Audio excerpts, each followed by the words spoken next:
si manghuhula ng kinabukasan. At ngayong araw na ito ay bibigyan ko naman ng hula ng kapalaran pagdating sa career or sa trabaho or sa business or sa study or pag-aaral or sa swerte sa pananalapi ng lahat ng mga Chinese zodiac sign. Okay? So, mga kasama, ito po ang reading nating lahat, no? Para sa buwan ng Hunyo 2020.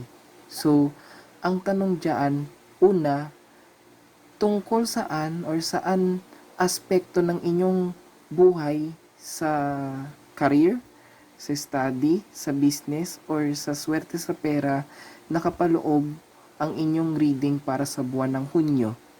At pangalawa, ano yung mga posible mong sitwasyon or mensahe na dapat mong malaman doon sa aspekto na yon sa buwan ng Hunyo 2020. Okay? So, para masagot yan, mayroon tayo ditong 24 na card sa spread na ito. Tigda 2 card sa bawat Chinese zodiac sign. So, yung Chinese zodiac sign ay yung mga hayop, no? Tulad ng Year of the Rat, Year of the Ox, okay? So, yan. May 3 bagay akong nais linawin, no? Una, may mga positive, ito ay combination ng positive and negative reading, no? So, kung ayaw nyo po mapakinggan yung negative sides ng reading na ito, close nyo na lamang po yung video or close nyo na lamang po yung YouTube at wag na pong magpatuloy, okay? Kung nais nyo pong malaman kung ano yung mga detalye nun, pagpatuloy nyo lang po yung panonood pero wag sana kayo mag-comment ng mga masasakit na salita or mag-hit po ng dislike, okay?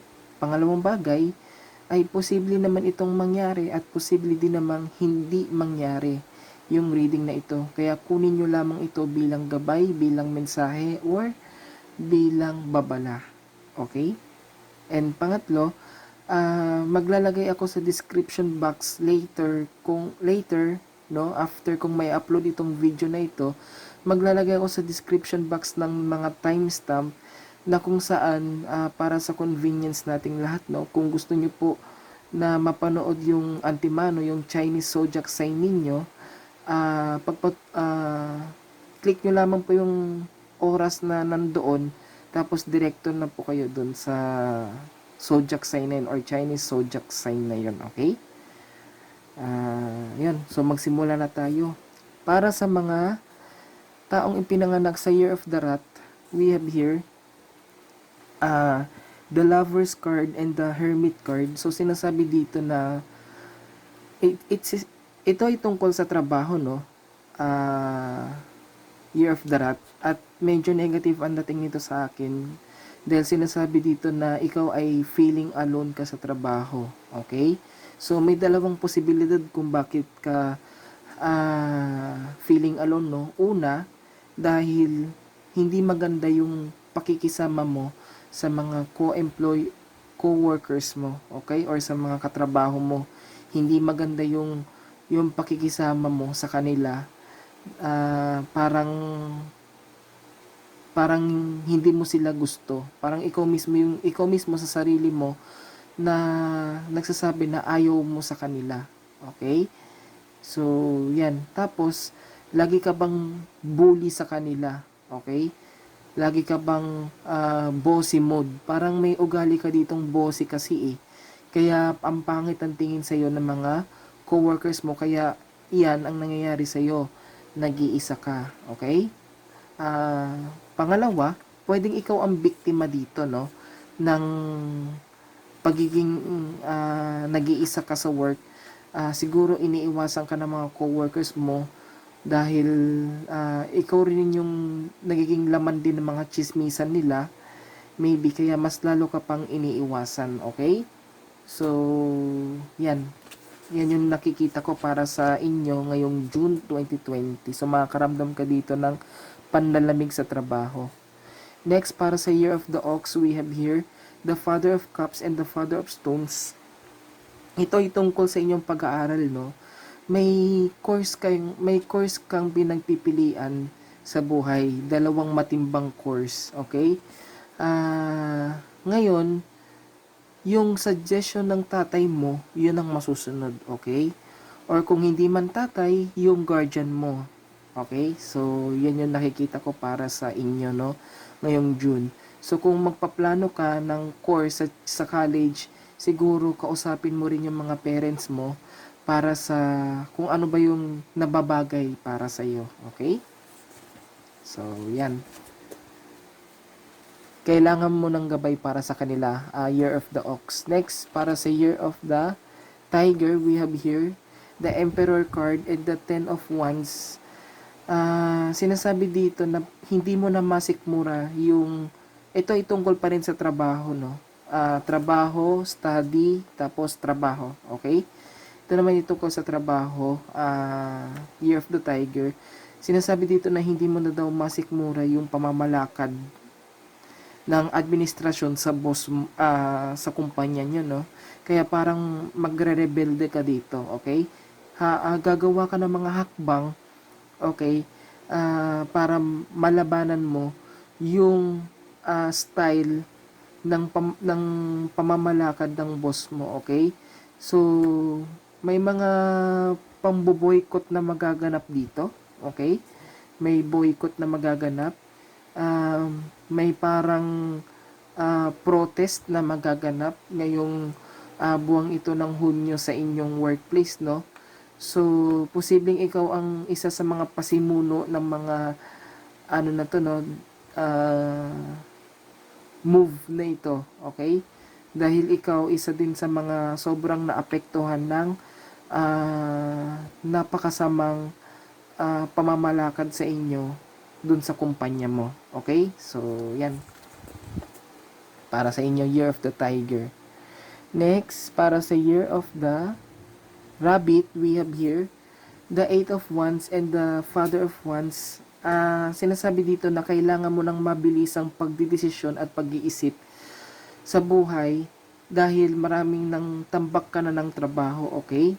Tambak ka na ng trabaho at para matugunan mo yung mga tambak na yan, kailangan mabilis kang mag-isip at magaling kang gumawa ng mga pamamaraan para mabilis ring malesen yung tambak na trabaho sa'yo.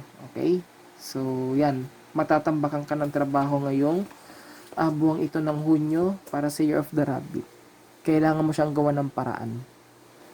Next, para sa Dragon, we have here the Tower card and the Sun of Wands. May pagbagsak dito, no?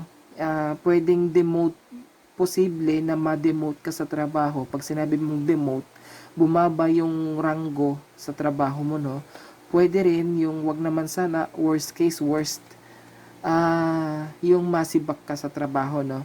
Dahil sa maling paratang sa'yo ng isa sa mga katrabaho mo, no? Ang katrabaho na ito ay sobrang sip-sip sa boss mo, no?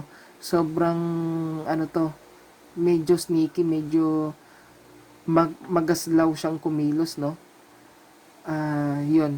Ngayon, kailangan malaman ng boss mo kaagad-agad yung mga katotohanan yun bago para hindi ka mapatalsik, okay? Pero nararamdaman ko na malaki yung tsansa mo na maparusahan ka sa hindi mo ginawa, no, na kasalanan dahil yung mga truth, yung katotohanan ay lumilipad at nawawala. Okay, so medyo bad luck ang mangyayari. Ikaw ay parang produkto lang ng bad luck ngayong buwan ng Hunyo para sa Dragon. Pasensya na po, ito yung lumabas, no, para sa Dragon. Next, para sa Snake, Year of the Snake, we have here Four of Wands and the High Priestess card.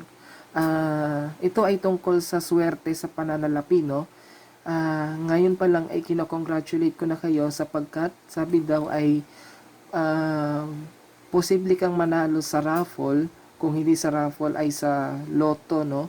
Or sa anumang sugal na kailangan mong tumaya ng pera. Okay? So, pwede kang swertihin ngayong buwan ng Hunyo, no? Year of the Snake. At may pagse-celebrate dito, no? Na magaganap with your friends and families. Okay? Siguro, Dahil nga nabunod ko pa yung Four of Wands, medyo malaki-laki yung mapapanalunan mo dito. Okay? Year of the Snake. Next, para sa Horse, Year of the Horse. Para sa inyo ay ang Son of Cups and the Ten of Cups. Sinasabi dito na kontento ka na sa trabahong pinasukan mo. Ngayong buwan ng Hunyo, mararamdaman mo yung harmonious relationship mo between you at sa mga co-workers mo. At dahil dyan, makakaramdam ka ng kakontentuhan sa trabaho mo, no? Kahit na siguro medyo maliit yung sahod, pero nandyan ka pa rin o hindi ka pa rin umaalis sa workplace mo dahil okay ka na dyan. Maganda na yung atmosphere nung workplace na pinagtatrabahuan mo, Year of the Horse, okay? Parang kumbaga wala ka nang hahanapin pa pagdating sa pakikisama mo sa kanila. Kasi sobrang bond na, sobrang tibay na ng inyong samahan. So, napakaganda sa horse, okay? Next, para sa Year of the Goat, we have here the Devil card and the Six of Stones. Ito ay tungkol sa swerte rin sa pananalapi, no? So, sinasabi dito na wag kang parang magiging imbalance yung pera mo, no? Mas marami yung palabas kaysa sa papasok. Ang dahilan ng palabas na yan ay pinagtutuunan mo ng pansin yung mga bisyo mo. Example niyan, yung alak, yung sigarilyo, o yung sugal. Okay? So, wala kang mahihita dyan, wala kang mapapala dyan, Year of the Goat, sapagkat ikaw ang magiging talunan sa bandang huli. Okay? So, baka ngayong June makaramdam ka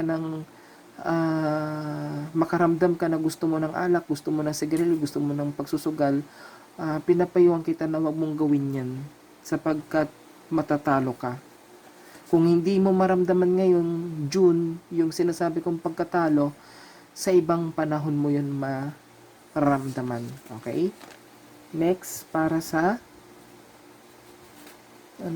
Year of the Monkey. Mayroon tayo ditong the Chariot card and the Two of Stones. So, sinasabi dito na determinado ka sa trabaho mo, no? Pinagbubuhusan mo siya ng panahon at lakas kahit na maliit or kakarampot yung sahod mo, no? Lahat ng talino, lahat ng efforts, lahat ng kakayahan mo, ibubuhos mo sa trabaho mo kasi nga determinado ka. May will ka, okay? Kumbaga may pinanguhugutan kang inspirasyon para mas lalo ka pang maging masikap sa pagtatrabaho mo, okay? So, ngayon, siguro Two of Stones, maliit pa yung sahod mo, pero umaasa ko na kapag nag-greeting tayo pagdating ng July, hindi na Two of Stones yung mabubunot ko, kundi yung 9, yung 10 of Stones. Kasi yan yung mga pinakamagagandang card pagdating sa stone cards, okay? Ibig sabihin kasi noon, pag nabon ko kasi yung 9 or 10 na stones, Year of the Monkey, ibig sabihin, may promotion na magaganap at lalaki at tataas yung sahod mo. Okay? Sa ngayon, maliit lang muna. Pagtiyagaan mo lang yan. Next, para sa Year of the Rooster, medyo pangit. We have here the Death card and the Five of Stones. Ito ay tungkol sa trabaho mo, no? Posible kang matanggal sa trabaho mo ngayong June. Siguro ikaw ay magiging biktima ng kalugian ng negosyo mo dahil sa nangyayaring pandemic, no? Binabalak nila magbawas ng tao at ikaw ang isa doon sa mga matatanggal sa trabaho. Nabunot ko pa yung Five of Stones, napakapangit. So sinasabi dito na